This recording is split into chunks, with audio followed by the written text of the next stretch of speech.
دیکھ رہے ہیں صوفی علماء کونسل کا SUC چینل۔ جناب ناظرین کرام، نئے آنے والے احباب سے درخواست ہے کہ وہ ہمارے چینل کو سبسکرائب کریں اور ہمارے ویڈیوز کو لائک اور اپنے دوستوں کے ساتھ شیئر ضرور کریں اور ہمیں دیگر سوشل میڈیا پر فالو ضرور کریں۔ السلام علیکم ورحمۃ اللہ وبرکاتہ۔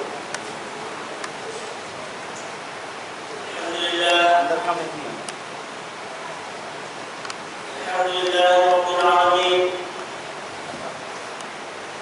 والعاقبۃ للمتقین والصلاة والسلام علی رسولہ محمد صلی اللہ علیہ وسلم محمد وآلہ وأصحابہ أجمعین۔ قال اللہ تعالی فی القرآن المجید والفرقان الحمید۔ اعوذ باللہ من الشیطان الرجیم، بسم اللہ الرحمن الرحیم۔ وما ارسلناک الا رحمۃ للعالمین۔ وقال اللہ تعالی ان اللہ وملائکته یصلون علی النبی یا ایھا الذین آمنوا صلوا علیہ وسلموا تسلیما۔ اللهم صل على سيدنا شفيعنا حبيبنا مولانا محمد وعلى آل سيدنا شفيعنا حبيبنا مولانا محمد وبارك وسلم۔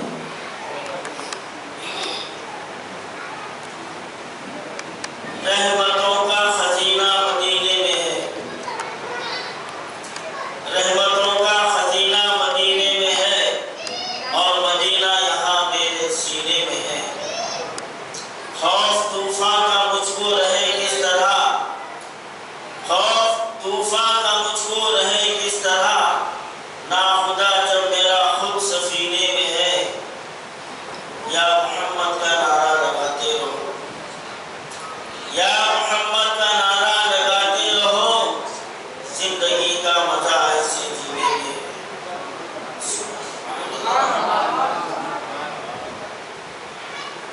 رات دن تو تصور تمہارا رہا، رات دن تو تصور تمہارا رہا، ہر گھڑی ہر پہر ہر مہینے میں ہے۔ اٹھ گئی جب نظر سامنے آپ ہیں، اٹھ گئی جب نظر سامنے آپ ہیں، بات ایسی ہی کچھ کمینے میں ہے۔ رحمتوں کا خزینہ مدینے میں۔ آج ہم وجہ تخلیق کائنات، حبیب کردگار، نور مجسم، شافع عالم اور غریبوں کے غم گسار، بے کسوں کے مددگار، جن کے تعلق سے اللہ تعالیٰ فرماتا ہے کہ وما ارسلناک الا رحمۃ للعالمین۔ اے حبیب، ہم نے آپ کو تمام عالموں کے لیے رحمت بنا کر بھیجا۔ حضرت آدم علیہ السلام سے اور آقا دو جہاں صلی اللہ علیہ وسلم کی آمد تک جتنے بھی انبیاء رسول آئے ہیں وہ ایک کسی خطے کے لیے تھے، ایک علاقے کے لیے تھے، اور یہ بھی تاریخ میں آیا ہے کہ بیک وقت میں مختلف علاقوں میں مختلف نبی کو اللہ تعالیٰ نے بھیجا، یعنی ان کا ایک حصہ مختص کر دیا گیا کہ تم اس علاقے کے لیے ہو، تم اس علاقے کے لیے ہو، اور ان کی نبوت اس وقت تک باقی رہی جب تک کہ وہاں پر کوئی دوسرا نبی نہ آ جائے، اور جب دوسرے نبی وہاں پر آ گئے تو پہلے کی جتنی جو نا نبوتیں تھی سب ختم ہو گئی۔ اللہ تعالیٰ قرآن میں فرماتا ہے مَا نَنسَخْ مِنْ آیَةٍ أَوْ نَنسِخْهَا نَأْتِ بِخَیْرٍ مِنْ مِثْلِهَا۔ ہم نے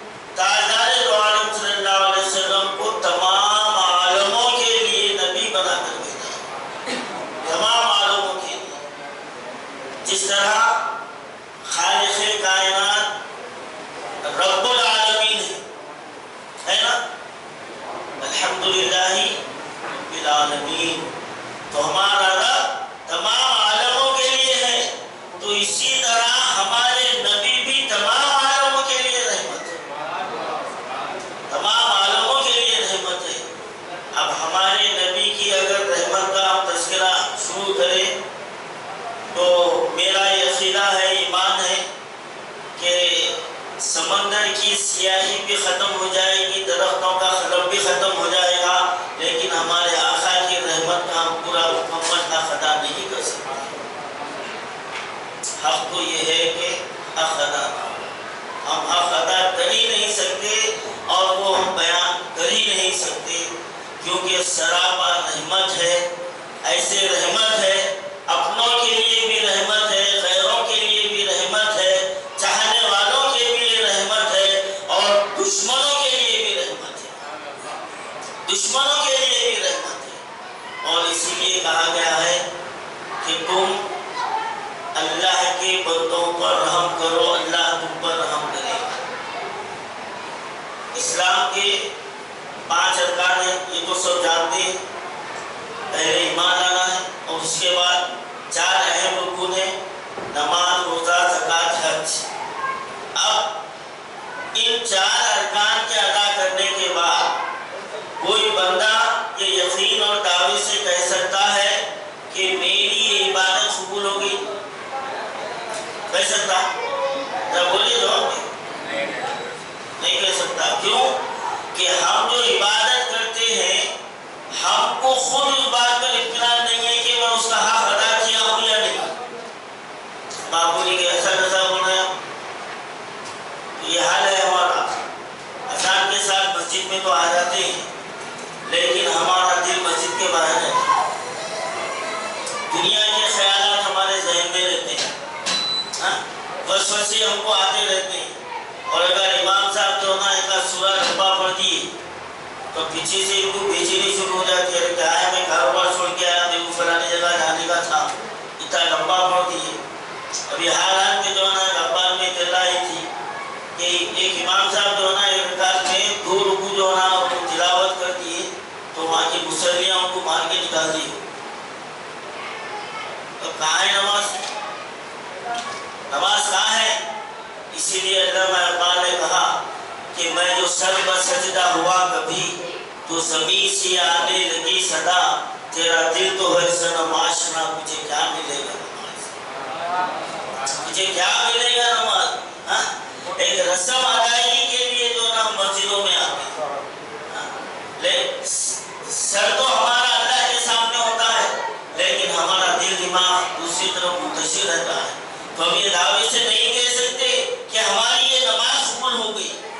اب اسی طرح رمضان کے روزوں کو لے لیجیے، ظہر کی نماز ہونے کے بعد میں ہر روزہ کا عالم کیسا رہتا اندازہ لگا لے، کہنے کی ضرورت نہیں، زبان سے بد کلامی بھی ہوتی ہے، غیبت بھی ہوتی ہے، چغلی بھی ہوتی ہے، اور اب انہوں روزہ رہے گے تو سب پر احسان کر دیے، میں روزے سے وہ خاموش بیٹھ جا، اگر روزہ نہیں رہتا تو بتاتا تھا پھر کس کے ساتھ کو رہنا، کس کے ساتھ کو رہنا، حالت ہوا، یعنی ہم دنیا کو بتا رہے ہیں کہ میں روزدار ہوں، تو یہ اللہ کے لیے کہاں ہوا، یہ اللہ کے لیے کہاں ہوا؟ تو ہمارے روزے بھی قبول ہونے کی کوئی گارنٹی نہیں ہے۔ اب زکوٰۃ کا معاملہ دیکھو، ہمارے رشتہ دار جو نا محتاج رہتے، ہمارے رشتہ دار محتاج ہیں، قابل رحم ہیں، ہم پہلے ان کا حق ادا کرنے کے بجائے دور دور کے مقاموں کو فون کر کے بلا کے جو نا بتاتے ہیں کہ میں یہ زکوٰۃ دے رہا ہوں۔ حیدرآباد میں بھی کئی مقامات ہیں کہ سیٹ صاحب کے گھر کے سامنے لائن لگی ہوئی رہتی، جب ان کے جھانکے دیکھے ان کے پاس تو ان کے رشتہ دار محتاج، تو زکوٰۃ پہلے اپنے رشتہ داروں میں جو نا دینے کا جو نا حکم دیا گیا ہے، پھر اپنے پڑوسی کا خیال کرنا ہے، پھر محلے کا خیال کرنا ہے، اس کے بعد دوسروں کا کرنا ہے۔ آج کوئی دے رہے نہیں، اس میں بھی ریاکاری ہوگی۔ اب حج کو جانے کا معاملہ، عمرے کو جانے کا معاملہ تو اتنا نرالا ہے، پہلے ہمارے بچپنے میں اگر کوئی محلے سے ایک حج کے لیے جاتے تو محلے کے سب لوگ ان کو بلا کے دعوت دیتے تھے، ان کی گلگوشی کرتے تھے، گزارش کرتے تھے دعا کرو۔ اب یہاں حال الٹا ہو گیا، جو حج کو عمرے گزارا انہیں دعوت دے کے بلا رہا، دیکھو میں جا رہا ہوں۔ بات کتنی بڑھ رہی ہے، ہاں انہیں سب کو دعوت دے کے بلا رہا، بلائیے بلا دیکھو میں حج کو جا رہا ہوں۔ تو یہ کیا ہے؟ یہ عبادت اللہ کی رضا کے لیے ہونا ہے یا لوگوں کے دکھاوے کے لیے ہونا ہے؟ اسی لیے ہمارا حج بھی قبول ہونے کی کوئی گارنٹی نہیں ہے، لیکن خالق کائنات فرماتا ہے کہ ایک عبادت ایسی ہے اگر تو وہ کر لے، اور وہ عبادت کیا ہے؟ ہمارے نبی کی سنت ہے، اور ہمارا ذہن جو نا ہمارے نبی کی سنت پر نہیں جاتا۔ وہ کیا ہے؟ وما ارسلناک الا رحمۃ للعالمین۔ ارے ہمارے نبی جب کائنات کے لیے رحمت ہے تو ان کا امتی بھی رحمت ہونا چاہیے، نہیں ہونا چاہیے؟ ہونا چاہیے نا۔ تو اسی لیے کہا گیا ہے کہ تو نماز، روزہ، زکوٰۃ، حج یہ تو تم پر لازم ہے، فرض ہے، کرنا ہے، لیکن اس کی قبولیت کا دار مدار اللہ کی مرضی پر ہے۔ وہ چاہے تو قبول کر لے، نہ چاہے تو اوپے مار دے۔ لیکن ایک عبادت ایسی ہے ادھر بندہ کیا اور ادھر مقبول خداوندی ہو گیا، اور وہ عبادت ہے کہ اللہ کی بندوں کی خدمت کرنا، اللہ کے بندوں کی خدمت کرنا۔ یہ ایک ایسی عبادت ہے کہ ادھر بندہ کیا اور رحمت الہی کو ادھر جوش آیا، اور ارشاد خداوندی ہوتا ہے کہ اے بندے تو میرے بندے پر رحم کیا ہے، میں کس پر رحم کرتا ہوں؟ وما ارسلناک الا رحمۃ للعالمین۔ اور ہمارے نبی کیسے رحمت تھے، کیسے رحمت تھے؟ خالی انسانیوں کے لیے رحمت نہیں تھے، جانوروں کے لیے بھی رحمت تھے، چرند پرند کے لیے بھی رحمت تھے۔ سرکار دونوں راستے سے گزر رہے ہیں، ایک اونٹ دوڑتا ہوا آیا، لوگوں نے روکنا چاہا تو آپ نے فرمایا چھوڑ دو، آنے دو۔ عرض کیا یا رسول اللہ یہ بکا ہوا ہے، یہ خاموش سے باہر ہو رہا ہے، چھوڑ دو، چھوڑ دیے۔ اور وہ اونٹ سرکار کے قریب آیا اور اپنا منہ جو ہے نا سرکار کے کان کے قریب لے گیا اور کچھ کہنے لگا۔ تو سرکار دو عالم صلی اللہ علیہ وسلم نے لوگوں سے پوچھا کہ اس اونٹ کا مالک کون ہے، یہ اونٹ کا مالک کون ہے؟ کہا یہ فلاں کا اونٹ ہے، بلاؤ۔ جب اس مالک کو بلایا گیا تو سرکار دو عالم صلی اللہ علیہ وسلم نے کہا کہ اے شخص، یہ اونٹ تیری شکایت کر رہا ہے، تو اس کو چارہ کم دیتا ہے اور کام زیادہ لیتا ہے۔ وما ارسلناک الا رحمۃ للعالمین۔ اپنے جانوروں کو پیٹ بھر چارہ دیا کرو۔ جب جانوروں کے لیے یہ حکم ہے تو اللہ کے بندوں کے لیے کتنا حکم ہوگا؟ سوچیے، آج ہم صرف نعرے لگانے کی حد تک ہیں، نعرے رسالت یا رسول اللہ، غوث کا دامن نہیں چھوڑیں گے، خواجہ کا دامن نہیں چھوڑیں گے۔ بہت اچھی بات ہے، بس چھوڑو، پہلے پکڑو تو صحیح، پہلے پکڑو، ہاتھ میں ہی نہیں ہے، ہاں نعرے مارا ہوگا، غوث کا دامن نہیں چھوڑتا کرتے۔ ارے پہلے پکڑنے والے پکڑ کے بتا۔ تو غوث کا دامن پکڑنا کیا ہے؟ جو پیرانے پیر نے جو راستہ بتایا اس پر چلنے کی کوشش کرنا ہے۔ وہ کچھ بھی نہیں، بس جھنڈے ہلا لیے، بس نعرے مارتے ہوئے نکل گئے۔ تو یہ غوث کا دامن نہیں ہے، یہ ہمارے نبی کی سنت نہیں ہے۔ ہمارے نبی کی تو وہ سنت ہے، جب آپ پر کچرا ڈالنے والے کچرا ڈالے تو آپ اور میں رہتے تو کیا کرتے تھے؟ جھگڑا کرتے تھے نا۔ لیکن کبھی آقا نے اس یہودی عورت سے جھگڑا نہیں کیا، مسکراتے اور جھٹک لیتے چلے جاتے۔ لیکن ایک دن ایسا ہوا کہ اس دن کچرا نہیں پڑا، اب یہ خوش ہونا چاہیے نا، خوش ہونا چاہیے۔ سرکار کو پریشانی ہوئی، لوگوں سے پوچھا کیا بات ہے، یہ گھر سے روز کچرا آتا تھا آج نہیں آیا؟ تو لوگوں نے کہا کہ وہ جو کچرا ڈالتی تھی وہ خاتون کو بیمار پڑ گئی ہے، وہ بیمار پڑ گئی ہے تو رحمت للعالمین صلی اللہ علیہ وسلم اس کے مکان میں جاتے ہیں اور جب دیکھتے ہیں وہ پڑی ہوئی ہے، جیسی اس کی نظر آقا پر پڑی وہ کانپنے لگی، کہنے لگی کیا تم مجھ سے بدلہ لینے آئے ہو جب میں بیمار پڑ گئی ہوں؟ تو آپ نے کہا کہ اما جان میں تم سے بدلہ لینے نہیں آیا بلکہ میں تیری مثال پوچھی کے لیے آیا ہوں۔ وما ارسلناک الا رحمۃ للعالمین، میں تیری کیفیت جاننے کے لیے آیا ہوں، مجھے معلوم ہوا ہے کہ تو بیمار پڑ گئی ہے۔ اس نے کہا ایسے اعلیٰ اخلاق جو مذہب کی تعلیم ایسی ہو تکلیف دینے والوں کی عیادت کرنے کے لیے آئے تو یقیناً یہ مذہب حق ہے۔ یا رسول اللہ آپ ہاتھ بڑھائیے میں کلمہ شہادت جو نہ پڑھتی ہوں۔ وما ارسلناک الا رحمۃ للعالمین۔ مکہ فتح ہوا، بڑا تاریخی واقعہ ہے، اور وہ مکہ جہاں پر سرکار کو ہر طرح سے تکالیف دی گئی، ہر طرح سے تکالیف پہنچائی گئی، آپ پر جو نا غلاظت ڈالی گئی، کچرا ڈالا گیا اور آپ کو جھوٹا قرار دیا گیا، حتیٰ کہ نعوذ باللہ آپ کو قتل کرنے کی بھی سازش کی گئی۔ 200 سرخ اونٹ کا اعلان کیا گیا۔ اس زمانے میں سرخ اونٹ بڑے قیمتی ہوا کرتے ہیں، وہ طویل واقعہ ہے، میں مختصراً موضوع پر آ رہا ہوں۔ تو مکہ فتح ہوا تو جب کوئی دشمن پر ہم غالب آ جاتے ہیں تو ہمارا حال کیا ہوتا؟ بدلہ لیتے نہیں، ارے بولو بھی لیتے نا، لیکن یہ وما ارسلناک الا رحمۃ للعالمین، سرکار نے اعلان فرمایا اے لوگوں آج کا دن کسی سے بدلہ نہیں لیا جائے گا، عام معافی ہے، سب کے لیے عام معافی ہے، کسی کو شرمندہ پریشان ہونے کی ضرورت نہیں ہے۔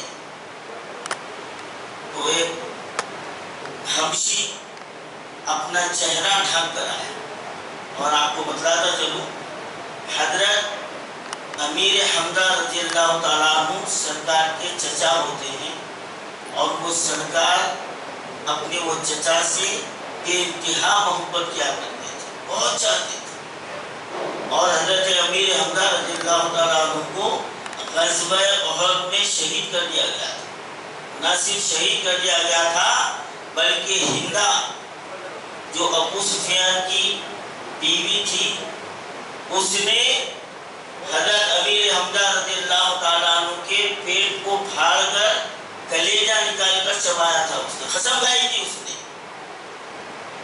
شیبہ کی کو قتل کیے جانے کے بدلہ لینے کے لیے قسم کھائی تھی اس نے، تو اس نے غزوہ احد میں حضرت امیر حمزہ رضی اللہ تعالیٰ عنہ کے پیٹ کو چیرا اور کلیجہ نکال کر چبایا تھا اس نے۔ یہ واقعی کو دھیان میں رکھیے۔ جب عام معافی کا اعلان ہوا تو ایک شخص اپنے چہرے پر کپڑا لپیٹا ہوا آیا اور عرض کیا یا محمد، کیونکہ وہ مسلمان نہیں تھا، یا محمد صلی اللہ علیہ وسلم کیا آج سب کے لیے معافی ہے؟ آپ نے کہا ہاں سب کے لیے معافی ہے، دشمنوں کے لیے بھی، ہاں دشمنوں کے لیے بھی معافی ہے، کیا آپ کے چچا کے خاتم کے لیے بھی؟ تو آقا نے فرمایا ہاں اس کے لیے بھی معافی ہے، اس کے لیے بھی معافی ہے، اور پھر انہیں اپنے چہرے سے کپڑا ہٹایا اور کہا کہ یا رسول اللہ میں ہوں آپ کے چچا کا خاتم۔ سرکار نے فرمایا جا آج تیرے لیے بھی معافی ہے، لیکن ایک بات کا خیال رہے کہ تو کبھی زندگی میں اپنا چہرہ میرے سامنے مت لا، کیونکہ مجھے اپنے چچا کی یاد آ جاتی ہے۔ وما ارسلناک الا رحمۃ للعالمین، جو چچا سے جان سے زیادہ محبت کیا کرتے تھے اس قاتل کو بھی آپ نے سرکار نے دوہرا معاف فرما دیا۔ کیا کیا سرکار کی رحمت کا تذکرہ کریں گے۔ یہاں پر ایک موضوع سے ہٹ کے ایک بات جو نا واقعے میں آ گئی ہے وہ رکھ دیتا ہوں۔ نماز کا وقت ہوا،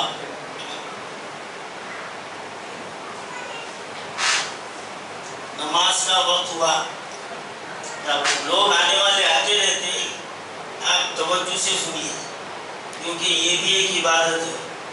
اب آنے والے وہی ہے، ہمارے بھائی ہے نا، کوئی نئے نہیں ہے۔ اب دوسری پڑھی ہے، مطلب آواز میں پڑھی ہے دوسری۔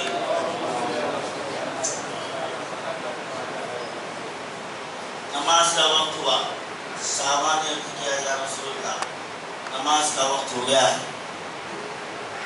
کیا حکم ہے؟ آپ کے اور میرے آقا نے کہا اذان کو، کیونکہ وہی کعبے میں نماز پڑھنے پر جو ہے نا پابندی لگائی گئی تھی، وہاں پر جو نا پیڑ پر جو نا اوتھری رکھی جاتی تھی، تو مسلمان اس مقام پر چھپ کر رات کے اندھیرے میں نماز پڑھتے تھے۔ لیکن اب اللہ تعالیٰ نے اس مکے کو فتح کیا ہے، مسلمانوں کو فتح و کامرانی نصیب ہوئی ہے۔ اس واقعے کو ایک شاعر نے کہا ہے، فتح ایک شہر ہوا خون کا خطرہ نہ بہا، فتح ایک شہر ہوا خون کا خطرہ نہ بہا، ایسا فاتح کوئی تاریخ بتا دیتے ذرا، کوئی تاریخ نہیں بتا سکتی کہ جہاں پر طرح طرح کے مظالم ڈھائے گئے لیکن اس شہر کو فتح کیا گیا تو خون کا خطرہ نہ بہا۔ میرے آقا نے کہا اذان کو، تو اذان کی ذمہ داری حضرت بلال پر تھی۔ حضرت بلال نے عرض کیا یا رسول اللہ مدینہ شریف میں ممبر بنایا گیا تھا، میں ممبر پر کھڑے ہو کر اذان کہتا تھا، اب کہاں کھڑا ہوں، کہاں ٹھہروں میں؟ تو میرے آقا نے فرمایا اے بلال سوچتے کیا ہو، کعبے کے اوپر ٹھہر جاؤ۔ اے بلال سوچتے کیا ہو، کعبے کے اوپر کھڑے رہ جاؤ۔ حضرت بلال کون؟ یہ غلام حبشی، یہ غلام حبشی، اور ان کی خدمت دیکھو آپ کہاں پر ان کو مقام ملا ہے۔ اے بلال سوچتے کیا ہو، کعبے کے اوپر ٹھہر جاؤ۔ کسی شاعر نے کہا ہے خبر اچھا ہے نہ ہلال اچھا ہے، خبر اچھا ہے نہ ہلال اچھا ہے، ارے چشم بینا سے اگر دیکھو تو بلال اچھا ہے، چشم بینا سے اگر دیکھو تو بلال اچھا ہے۔ ارے کیا قسمت ہے بلال، جو کعبے کو ہم سجدہ کرتے ہیں، اور کہا گیا ہے کہ اے بلال سوچتے کیا ہو، کعبے کے اوپر ٹھہر جاؤ۔ حضرت بلال رضی اللہ تعالیٰ عنہ خوشی خوشی جو نا کعبے کی چھت پر کھڑے ہو گئے اور پھر سوچنے لگے، تو سرکار نے فرمایا اے بلال اذان کو سوچتے کیا ہو؟ حضرت بلال نے عرض کیا یا رسول اللہ جب میں مدینے میں کھڑے ہو کر اذان کہتا تو کعبے کی طرف میرا میں رخ کرتا تھا، اب جبکہ آپ مجھے کعبے کے اوپر کھڑا کر دیا تو کس طرف رخ کروں؟ سوال ہے نا بھائی،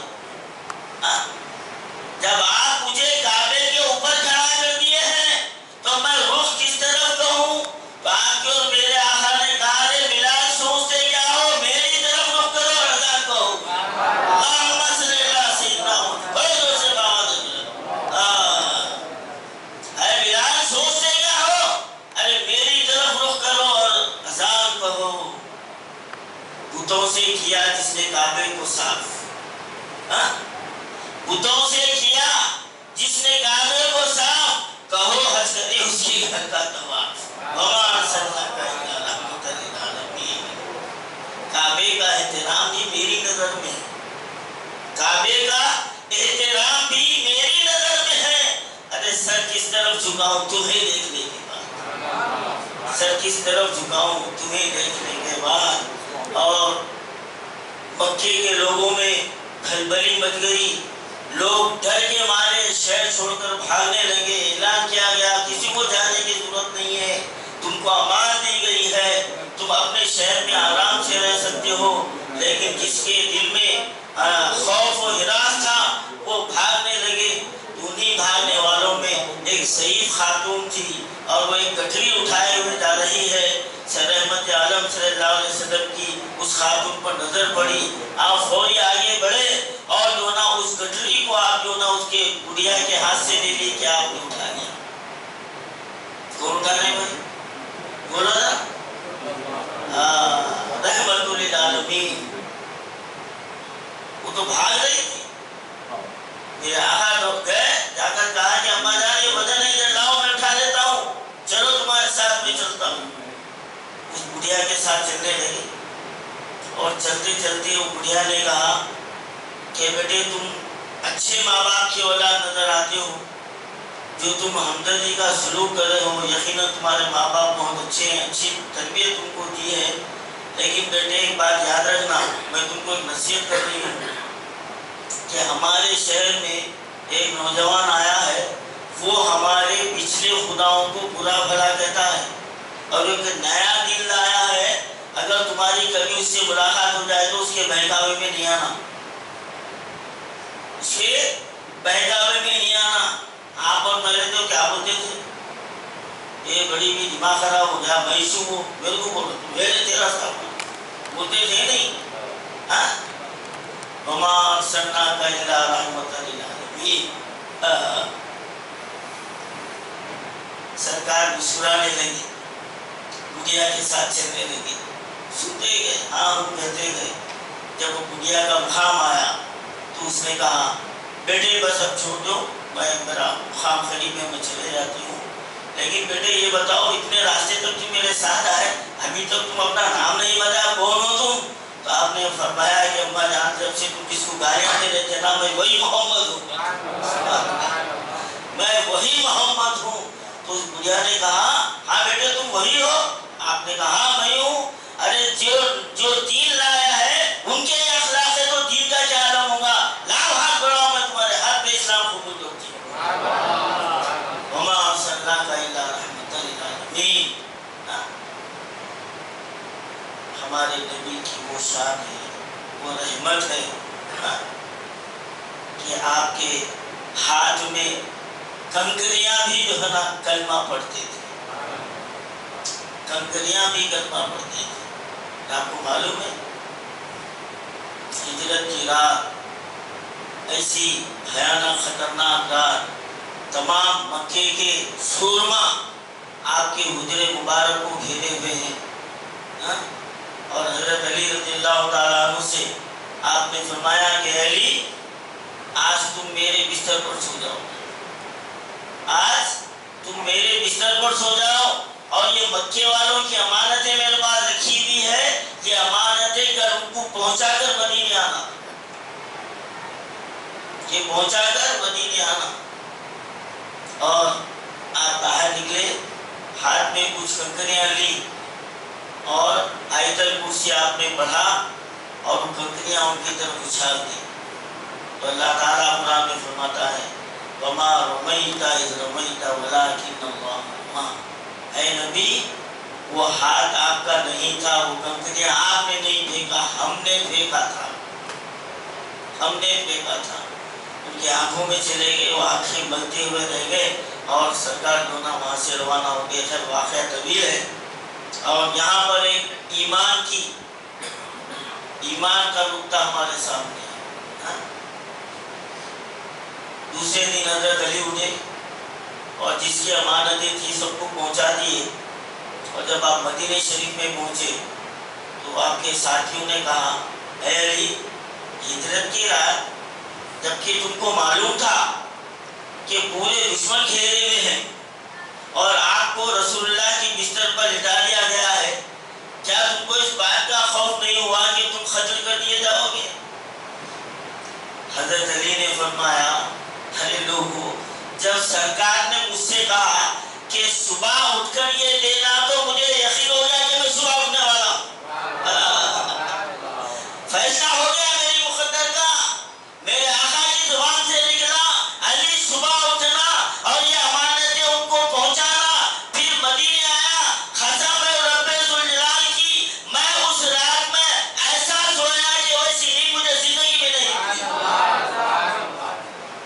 آج ہم بھی سرکار کی محبت کے دعوے کرنے والے ہیں, سرکار کی کوئی بات کا یقین ہے ہمارا.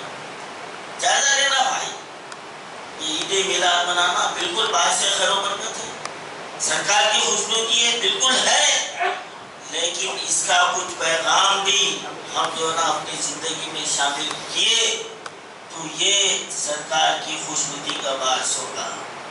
اور اس دور میں سب سے بڑا پیغام یہ ہے، اللہ کا فرمان ہے وَاعْتَصِمُوا بِحَبْلِ اللَّهِ جَمِيعًا وَلَا تَفَرَّقُوا، تم اللہ کی رسی کو مضبوطی سے تھامے رہو، آپس میں تفرقہ ہونے مت دو۔ آج میں اس جلسے میں میری آواز جہاں تک جا رہی ہے یہ میلاد النبی کا پیغام ہے۔ اور آپ کو ایک بات بتاؤں، نماز مسجد میں پڑھنے کا کیوں حکم ہے؟ کبھی سوچے، گھر میں بھی ہوتی نا نماز، باہر بھی ہوتی، راستے میں بھی ہوتی، نماز میں بھی پڑھی جا سکتی، لیکن مسجد میں پڑھنے کا کیوں حکم ہے؟ اس لیے کہ جب مسجد کے اندر آپ آ جاؤ تو تم اپنے بھائی ہونے کا ثبوت دو، تم سب ایک ہیں۔ آ گیا ہے لڑائی میں اگر وقت نماز، قبلہ رو ہو کے زمین بوس ہوئی قوم حجاز، ایک ہی سب میں کھڑے ہو گئے محمود و ایاز، نہ کوئی بندہ رہا اور نہ کوئی بندہ نواز، ارے بندہ وہ صاحب و محتاج غنی ایک ہوئے، تیری سرکار میں پہنچے تو سبھی ایک ہوئے۔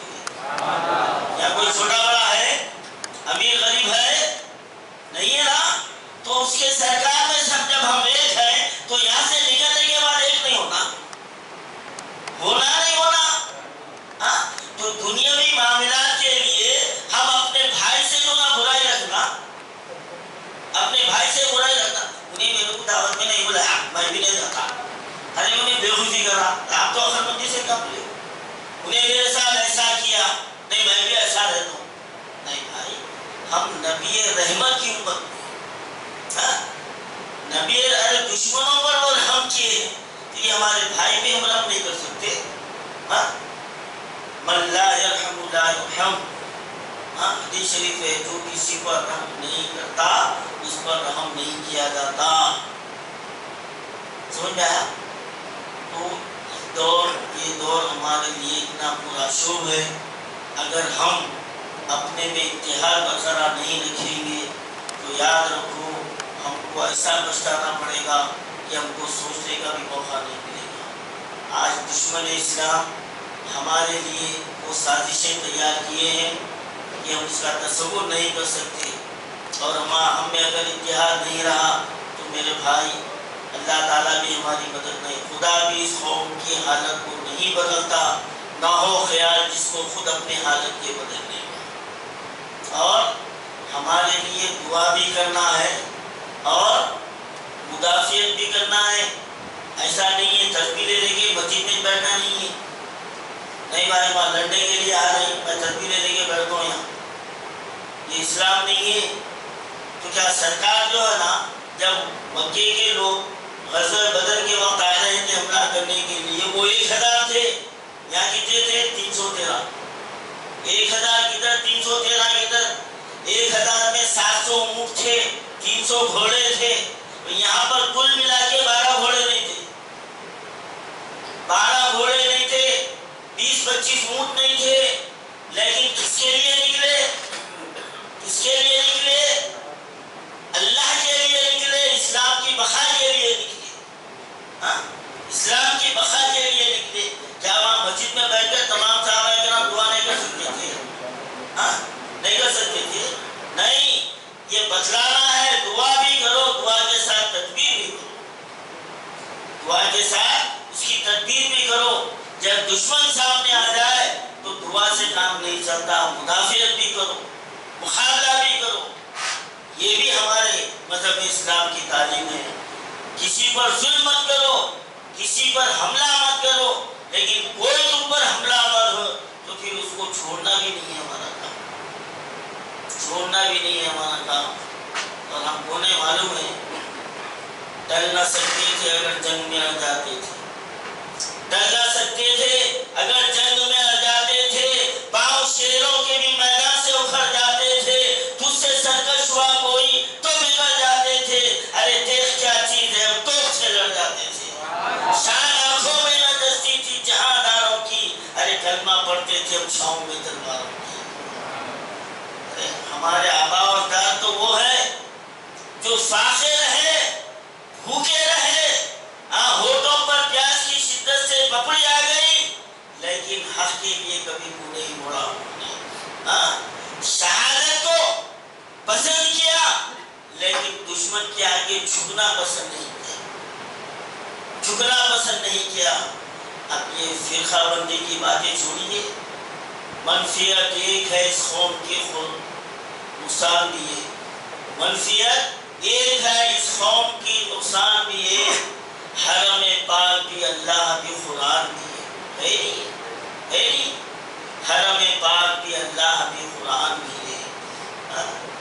کچھ بڑی بات تھی جو ہوتے مسلمان بھی فرقہ بندی ہے، کہیں اور کہیں جاتے ہیں، کیا زمانے میں پنپنے کی یہی بات ہے، انہیں وہابی ہے، انہیں بدعتی ہے، انہیں فلانا ہے، چھوڑ دیجیے۔ اب یہ اپنا عقیدہ اپنے ساتھ، اللہ تعالیٰ ہم کو جو عقیدے سے چلا رہا ہے، اللہ تیرا شکر ہے، اپنے عقیدے پر قائم رہنا، لیکن جب باہر نکلے تو متحد ہونا۔ ایک بات یاد رکھو آپ، 2014 سے اب تک قریب جو نا 3 سے 3.5 ہزار نہتے مسلمانوں کو موبلٹی کی گئی، ان کے ساتھ مارا گیا۔ کیا ان کو یہ پوچھا گیا کہ تو وہابی ہے، بدعتی ہے، تو دیوبندی ہے؟ ان کے پوچھے ان کو، بولو جواب دے، پوچھے، تو فاتحہ دیتا نہیں دیتا؟ پوچھے نہیں پوچھے؟ کیا دیکھے مارے؟ انہیں مسلمان ہے، کیا ہے؟ انہیں مسلمان ہے، انہیں درگاہ جانے والا رہ دو، مت جانے والا رہ دو، لیکن انہیں مسلمان۔ یہ بات ذہن میں رکھیے آپ، کلمے کی بنیاد پر ایک ہونا ہے اور آپسی تفرقوں سے بچنا ہے۔ آنے والا بڑا پرآشوب دور ہے، سمجھے آپ؟ تو اس میلاد النبی صلی اللہ علیہ وسلم منانا باعث رحمت ہے، لیکن سرکار کی ان سنتوں کو بھی اپنی زندگی میں بھی لانا، یہ بہت بڑی سنت ہے، سرکار کی خوشنودی ہے۔ اب آپ کو ایک مثال دیتا ہوں، ایک بچہ ہے، باپ جو نا بولا بیٹے فلانا کام کر، انہیں نہیں کرا، اس کے بعد میں آ کے حق جتا کہ باپ کو بولا میرے کو 200 روپے خرچے کو دے، باپ خوشی سے دیتا، اب بولو کیوں؟ کیوں بھائی؟ بیٹا ہے نا، نافرمان ہے، بیٹا رہا تو کیا کرتا؟ خالی دعوی کرتا میں باپ دادا فلاں فلانا ہے، تم کیا ہے؟ تم کیا ہے؟ یوں تو سید بھی ہو، مرزا بھی ہو، مان بھی ہو، ارے تم سبھی کچھ ہو، بتاؤ تو مسلمان بھی ہو، وضع میں تم ہو نصارہ تو تمدن میں یہود، خنود تم وہ ہے جنہیں دیکھ کے شرمائے یہود، ہے نا؟ کیا ہے؟ زیادہ لیے کبھی سرکار کی محبت کا دعویٰ کرنے والے اپنی زندگی میں جھانک کر دیکھے کہ میں کیا ہوں، میرے دل میں کیا ہے، میرے آقا کی کتنی محبت ہے، میرے کون سے عمل سے میرے آقا خوش ہو رہے ہیں، کون سے عمل سے خوش ہو رہے ہیں۔ اب وہ ذرا میں بھکنا ہوں، ذرا تیز بولتا ہوں، ذرا چھٹے ہوئے باتیں بولتا ہوں، لیکن مجھے کوئی فرق پڑنے والا نہیں۔ میں کسی کو بھی جو ہے نا جو حق کی باتیں سنانا جو نا میں اپنا فرض سمجھتا ہوں۔ حضرت حافظ شیرازی ایران کے بہت بڑے بادشاہ، میرا کام ہے حق کی بات کہے، بہت بڑے شاعر تھے وہ، حافظ شیرازی نام تھا ان کا، فارسی کے بہت بڑے شاعر تھے۔ تو ایک نوجوان ان سے ملاقات کے لیے کوئی دور علاقے سے آیا، ڈھونڈتے ڈھونڈتے آیا۔ اس زمانے میں پیدل گھوڑے پہ گدھوں پہ جو نا سفر ہوتا تھا۔ جب وہ حافظ شیرازی کے پاس پہنچا تو انہوں جو نا اپنا چہرہ بنا رہے تھے، کیا کر رہے تھے؟ چہرہ بنا رہے۔ تو دادا دیکھ کے ٹھٹک گیا، ٹھٹک کے بولا ارے شیخ کیا کر رہے ہیں آپ؟ یہ کیا کروں؟ میں اپنا چہرہ بنا رہا ہوں، میں چہرہ بنا رہا ہوں، میں کسی کے دل کو تو نہیں چیروں گا۔ وہ نوجوان کہنے لگا کہ بے شک یا شیخ، تم تو جو ہے نا وسطرہ اپنے چہرے پہ چلا رہے ہیں، کیا کبھی یہ سوچے کہ یہ وسطرہ ہمارے آقا کے دل پر گزر رہا ہے، چل رہا ہے، ہمارے آقا کے دل پر نشتر مار رہا ہے، جو ان کی سنت کو تم خوشی خوشی نکال رہے ہو۔ حافظ شیرازی نے کہا کہ نوجوان کیا کہہ دیا آپ نے؟ کیا کہہ دیا؟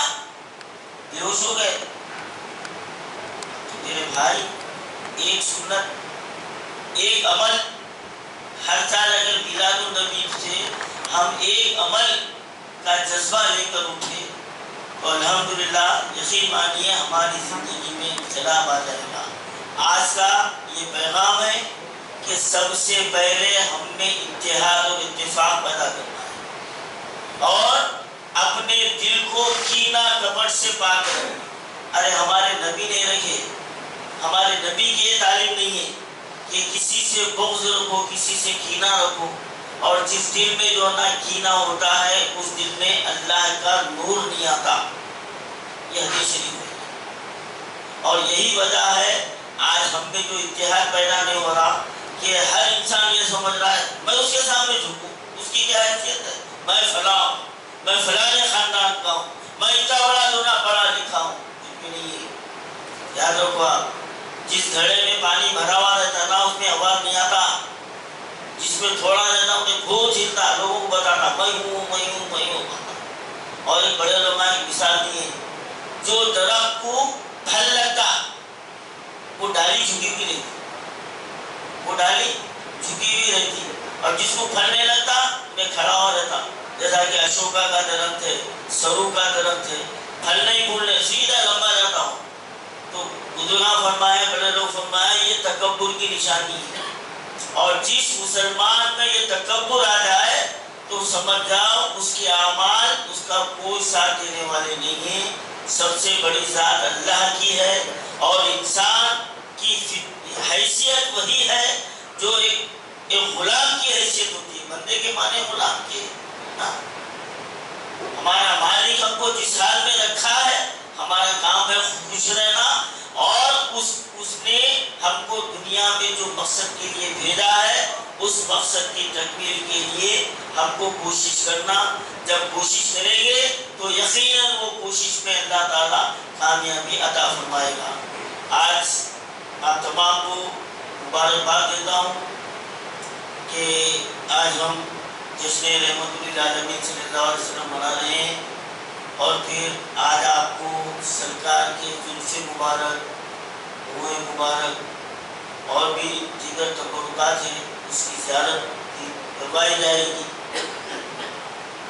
وہ سارے لوگوں کے جو نا ذہن میں بات آتی بھائی یہ کہاں سے آئی ہے، یہ کہاں سے آئے، یہ جائز ہے یا ناجائز ہے؟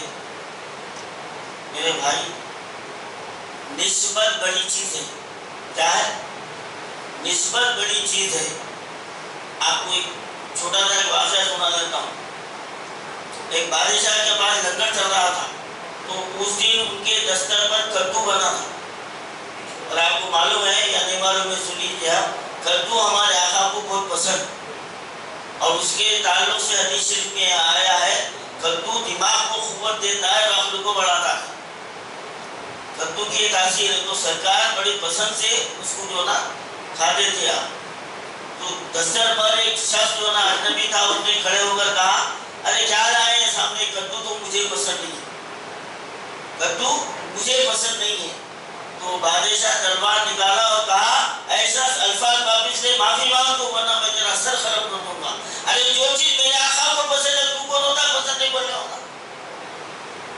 یہ کوئی دن کی بات نہیں تھی نا، کوئی مسئلہ نہیں تھا نا، یہ محبت۔ جب کسی سے سچی محبت ہوتی ہے تو محبوب کی ہر چیز پیاری ہوتی ہے، ہر حکم پیارا ہوتا ہے، ہر حکم پیارا ہوتا ہے۔ تو جب محبوب کی کسی چیز سے نسبت ہو جائے تو وہ بھی قابل احترام ہو جاتی ہے۔ اور یہ وہ روایت ہے کہ حجۃ الوداع کے وقت سرکار دو عالم صلی اللہ علیہ وسلم نے جب اپنے بال کو نکالے تو اس صحابی جو نا وہ اپنے پورے حاصل کرنے کی کوشش کی تو آپس میں تکرار ہو گئی۔ اب کیوں کیے وہ طویل مسئلہ ہے، خالی ایک چھوٹی سی بات کہہ دیتا ہوں میں کہ غزوہ احد کے وقت جب سرکار کے دندان مبارک شہید ہوئے آپ کے منہ سے خون جا رہا تھا، تاریخ ہے یہ، خون جا رہا تھا۔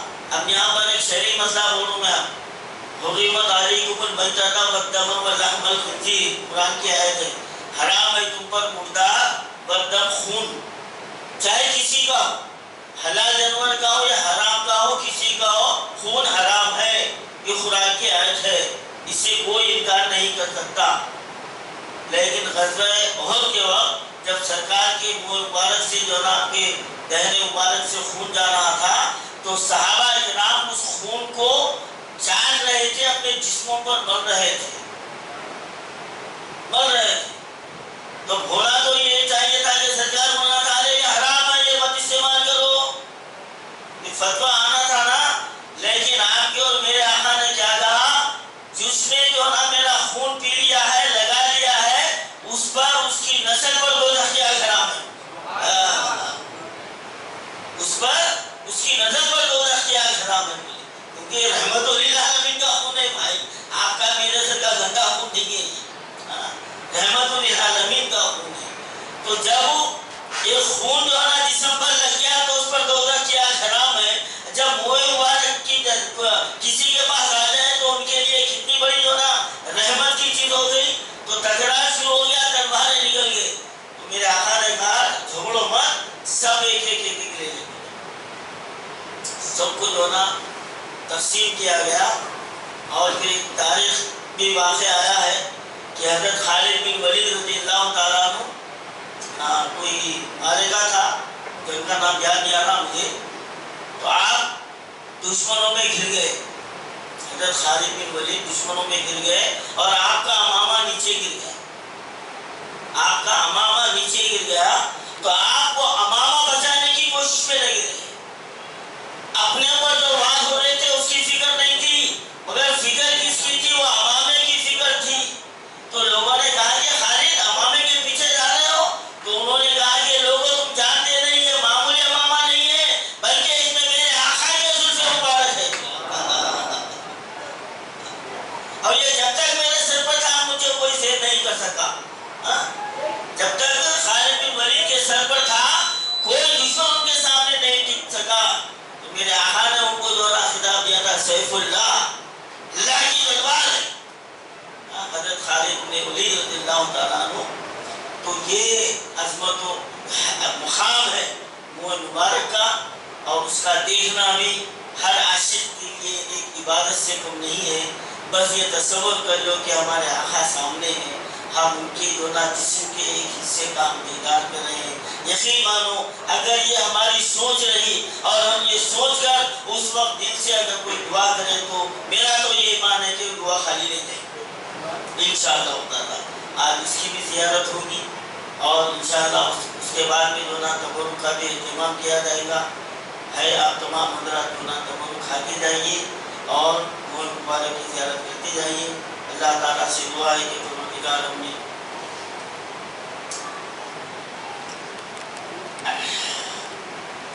سرکار دو عالم صلی اللہ علیہ وسلم، اور ایک آپ کو واقعہ سناتا ہوں۔ پیشاب نجیس چیز ہے نا، نجیس ہے نا، میں آپ لوگوں کو اس لیے سنا رہا ہوں کہ وہ سارے جو ہے نا وہ سوال کرنے والے غلط سوال کرتے ہیں، اور میری عادت نہیں ہے کہ میں کسی فرد پر یا کسی جماعت کے اوپر میں تنقید نہیں کرتا۔ حق کی جو بات ہے وہ سنانا ہمارا کام، ہمارا کام کیا ہے؟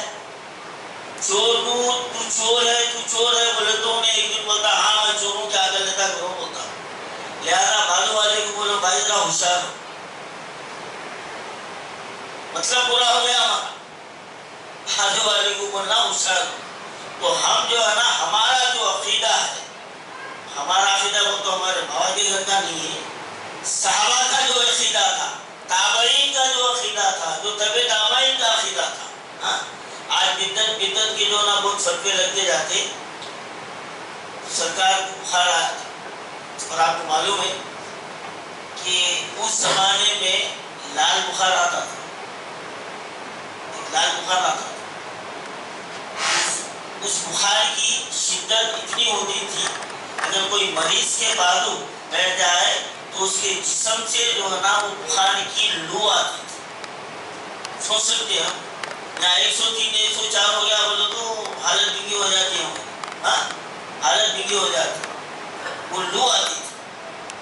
تو لوگ پریشان ہو کے سرکار سے عرض کرنے لگے یا رسول اللہ یہ کیا اللہ کا عذاب، وہ بولے بخار کو برا مت کہو، بخار کو برا مت کہو، یہ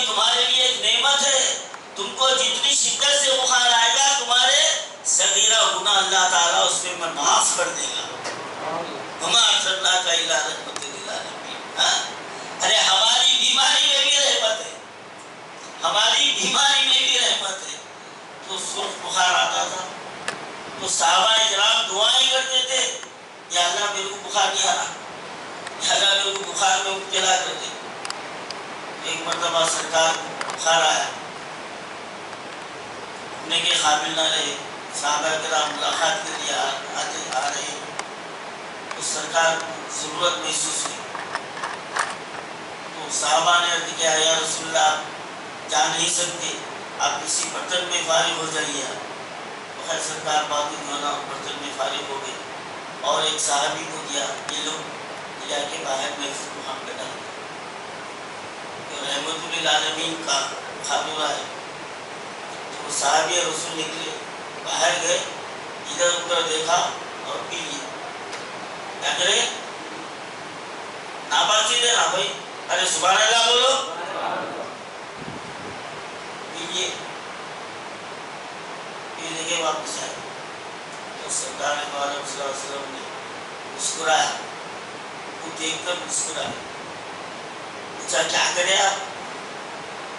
بولے یا رسول اللہ آپ محفوظ مقام پہ, بولے تو زمین اس متبر چیز کے لیے محفوظ نہیں ہے, لہذا میرے دماغ میں سب سے زیادہ محفوظ میرا بیٹے میں پی گیا. تو آپ نے فرمایا تجھ پر تیری نسل پر دوزخ کی آخرام, تجھ پر تیری نسل پر دوزخ کی آخرام. اور سرکار کے جسم سے جو پسینہ نکلتا تو وہ کپڑے میں بھگو کر اس وقت کے لوگ دلہنوں کو لگاتے تھے. تو وہ دلہن کے بعد اتنی خوشبو آتی, اس کی اولاد میں بھی وہ خوشبو باقی رہتی تھی, خوشبو باقی رہتی تھی. تو اس چیز کے لیے صحابہ کرام ایک دوسرے کے بدے مقابل ہو جاتے تھے. تو یہ جو نا زلف مبارک کے لیے کتنا ان کے دل میں ارمان ہوگا اندازہ لگا سکتے ہیں. یہ ہماری خوش نصیبی ہے کہ ایک زمانے میں ہمارے بچپنے میں کہاں ہے وہ دیکھنے کے لیے جاتے تھے. یہ جلال بابا نگر والے خوش نصیب ہے کہ سرکار خود یہاں پر آ گئے. تم اپنی قسمت پہ جتنا ناز کرو کم, سرکار خود یہاں پر آ گئے. تو کام یہ ہے کہ عید کا نہ صرف حفاظت کریں بلکہ یہاں سے دین کی جو ہے نا یہاں سے اس کی اشاعت ہونی چاہیے, اس کی جو ہے نا تبلیغ ہونی چاہیے, اور نوجوانوں کو صحیح راستہ دکھانا چاہیے. یہ اس کا تقاضا ہے. اور اگر ہم اس تقاضوں کو پورا نہیں کریں گے تو میرے بھائی تو پھر سوائے زبانی جمع خرچ کے کچھ ہونے والا نہیں. یہ میلاد النبی کا یہ پیغام ہے کہ آپ آپس میں اتحاد اور اتفاق پیدا کریے, ایک دوسرے سے محبت کیجیے. یہ سرکار کی جو نا سب سے بڑی سنت ہے, اور اللہ تعالیٰ کو یہ سب سے زیادہ پسندیدہ عمل ہے. ہم کسی کی کسی کی مدد کرنا پیسے سے ضروری نہیں ہے, پیسے سے ضروری نہیں ہے. اپنی زبان سے صحیح مشورہ لینے سے بھی اس کی مدد, اس کو راستہ بتانے سے بھی مدد ہو جاتی ہے. اس کی تکلیف میں ساتھ ٹھہرنے سے بھی مدد ہوتی ہے. اب آج کل جو اسلام کو بدنام کیا جا رہا ہے کہ مدرسوں میں جہاد کی تعلیم دی جاتی ہے. خیر وہ مجھے سیاست کی باتیں کہنا نہیں ہے, لیکن سب سے بڑا جہاد ہم کو ہمارے نفس سے کرنا ہے. یہ بات یاد رکھیے. دہلی میں حضرت نظام الدین اولیاء رحمۃ اللہ علیہ سرکار حضرت خواجہ قطب الدین بختیاری کاکی رحمۃ اللہ علیہ کے مرید حضرت بابا فرید گنج شکر رحمۃ اللہ علیہ, ان کے مرید نظام الدین اولیاء. تو نظام الدین اولیاء رحمۃ اللہ علیہ پر ایک غشی تاری ہوگی, بیہوشی تاری ہوگی, 2 دن 4 دن ہوگی. اللہ کے محبوب ہے, محبوب الہی ہے, لیکن ہر ایک پر جو نا آزمائش آتی ہے. اس زمانے میں دہلی کے نواحی علاقوں میں ایک پنڈت ایک پجاری رہا کرتا تھا. تو اس کے تعلق سے یہ مشہور تھا، وہ کسی بیمار کو ہاتھ لگا دیتا تو اس کو شفا ہو جاتی. تو محبوب الہی نظام الدین اولیاء 1 ہفتہ ہو گیا ہوش نہیں آ رہا. اب لوگ شاہی حکیم آئے، پورے طبیب آئے، دیکھیے کچھ ہوش نہیں آ رہا. تو کچھ لوگوں نے کہا کیوں نہ ہم جو نا اس پنڈت کو یہاں پر بلائیں. کہا یہ نظام الدین اولیاء ہے، ہاں اب وہ پجاری کدھر، پنڈت کدھر. پھر یہ مشورہ ہوا کہ بھائی علاج کے لیے کوئی ایسی بات نہیں، علاج کے لیے تو حرام چیز بھی جو ہے نا اس کو جائز قرار دی گئی، جان بچانا ہے. تو خیر بلا آخر اس پجاری کو، پنڈت کو بلایا گیا. وہ آیا، آگے جیسے نظام الدین اولیاء کے جسم کو ہاتھ رکھا، آپ کو ہوش آ گیا. اس کو حضرت نظام الدین اولیاء رحمۃ اللہ علیہ کو ہوش آ گیا. آپ انہیں جیسا پجاری کو دیکھتے، پجاری یہ بولے سرکار وہ دہلی کے نواحی علاقے میں جو پجاری پنڈت تھے نا، ہاتھ لگاتے ان کو ہوش آ جاتا تھا. ہاں ہاں بولے یہ وہی ہے، یہ وہی ہے. ہم نے ان کو بلایا تھا.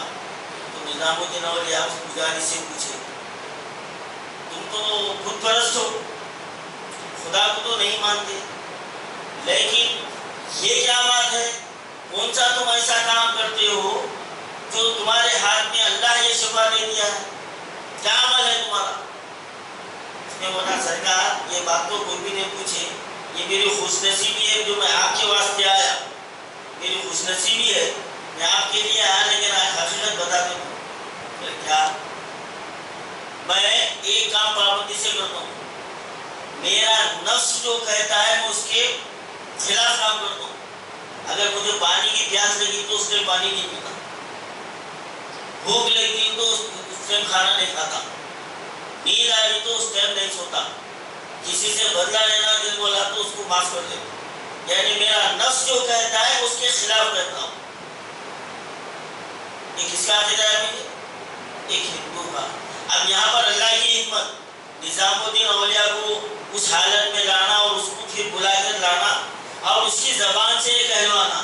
نظام الدین اولیاء نے کہا اچھا تمہارا نفس کبھی اسلام قبول کرنے کو بولا نہیں؟ بولا چلو مخالفت کرو. خلاف چلنے والے ہیں نا پھر انہیں اسلام قبول کرنے کے لیے نہیں بول رہا، چلو قبول کر. عرب بس میں لکھا ہے پورے کو، چلیے بسم اللہ.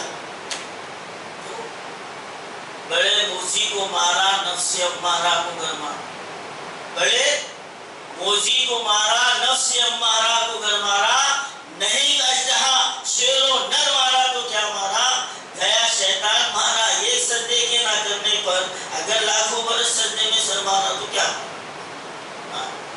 لاکھوں برس سجدہ کیا لیکن ایک سجدے میں مارا گیا.